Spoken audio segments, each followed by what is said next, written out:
Hello, Ms. Buchanan's Algebra 1A class. This is May 4th, and this is not due until Thursday, May 6th. So let's get started. I'm doing the odd ones. If you need more help, you want to go to the exponent calculator. If you just Google exponent calculator, and you Google that, choose the Symbolab one. And they have a way, let me see if I still have it up here so I could show you. There's a few answers while looking at it. You can get down.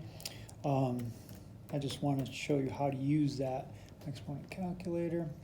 So I just searched exponent calculator and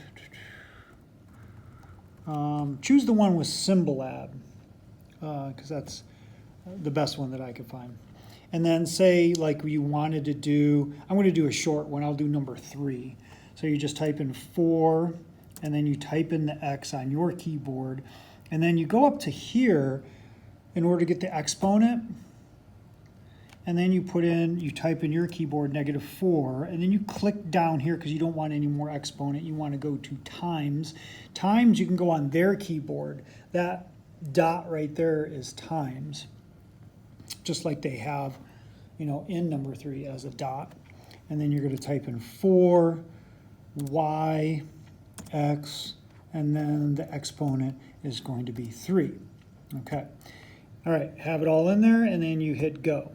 Okay, it's going to work it out for you, and down here, what's nice about Symbolab is it's going to, take you through the steps and everything. It's going to show you the answer. It's going to take you through the steps so you understand how to do these on your own. And so let me explain, how you're doing them. But that's something useful if you're going to need help on the even ones. But here's the odd ones. So I'm just taking, 4 times 4 times 4. That gives me the 64. Okay. And then I have x squared, x to the 4th. Let's take a look at all my x's, and x to the -4. The 4 minus 4, and remember the product property, when we're multiplying, we add the exponents. So 4 plus a -4 is 0, and I'm just left with x to the 2nd power. So x to the 2nd power is positive, that stays as a numerator, right? Take a look at your y's. I have a y -2 and I have a y 0. So -2 plus 0 is still -2. So this started off as 64x squared y -2. This has to go down below in order for it to be a positive exponent. Only positive exponents in your answer. So you have to put all negative exponents into the denominator so that you can get rid of that negative sign. Okay, same thing here with number 3. 4 times 4, we have 16. We have a positive y, that stays up. But -4 plus 3 is -1, so that x is going to go down below. That's going to be, this was x to the -1. So it looked like this at first. So this had to move down below to the denominator in order for me to have positive exponents. Take a look at this. 2 times 2 is 4. I have y 0, so 0 minus 4 is going to be -4, so I put it down below. And I have x to the -4th, so I put it down below, so x to the 4th. You may want to pause this as I might be going over it too fast. 2 times 4 is 8. And then I have u to the 3rd and u to the 2nd. 3 plus 2 is 5. That stays as a numerator because it's positive. I have v minus 2 plus a -1. That gives me a 3, a -3. -3 goes down below, so v3 to get rid of the negative. 2 times 4 is 8. I have an m. -4 plus a -2 gives me a -6, so I'm going to put it down below to get rid of the negative, so I just have m to the 6th.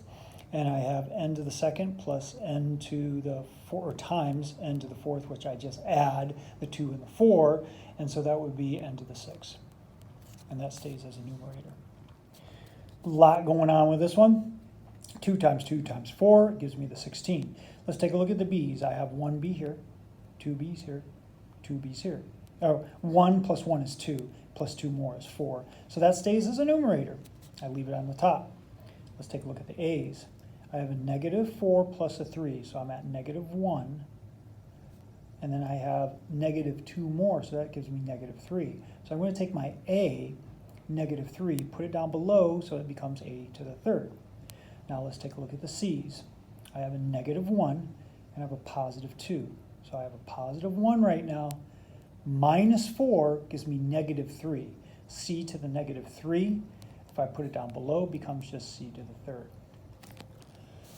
Number 13, 4 times 2 times 2 gives me 16. I'm going to look at my p's first. I have p to the negative 3, and then I have p to the first here. There's nothing there, so it's just p to the first. So that would be negative 2. And then I have p to the 2, so negative 2 plus 2 is just 0. I'm done with my p's, okay? P to the 0 is just, I just get rid of it. And then I'm going to look at my q's. I have negative 4 and 2. Negative 4 and 2.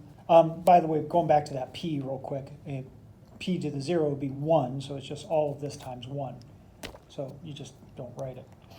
Okay, but back to the q's. So I had the negative 4 and 2, so now I have negative 2. And that's negative 2. Let me see here real quick.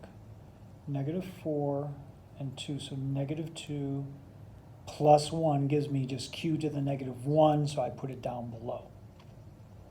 All right, and then r, I have r4 plus 0 is just r to the fourth, so I leave it as a numerator. Let's walk through number 15. I have nothing going down below, so I end up with no negative exponents once I do the operation of multiplication of the numbers, of the coefficients, and then adding the exponents. So let's take a look at this. So 2 times 4 is 8, so I got that 8 out front as my coefficient. Okay, so I have m to the fourth, m to the second, so that's 6. M to the third, 6 plus 3 is 9, so I have m to the ninth. Well, let's take a look at the n's. I have 0 and 2, so 0 plus 2 is 2, so n to the second. Now let's look at the p's. I have 3 plus 1 is 4, minus 1 is back to 3, so p to the third. Okay, and if you have your, your p first, I just, put m and p kind of in order, I guess. I don't know. You could have your p to the third first or whatever. You could have it in a different order. All right, good luck with the evens. And like I said, if you need help, Google Exponent Calculator, go to Symbolab. Should be a lot of help.